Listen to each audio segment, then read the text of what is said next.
Очень стойко.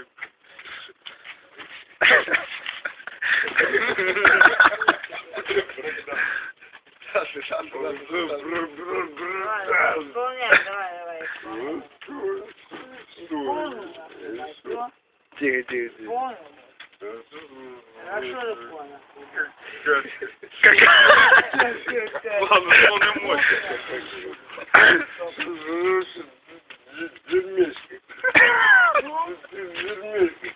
Тихо, тихо, тихо.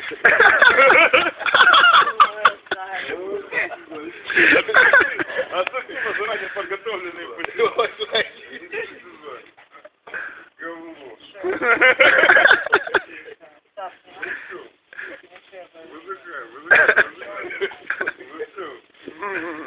Это вроде сам. Двойную вертушку сейчас прикинь ему, когда стянется. Вывыкай.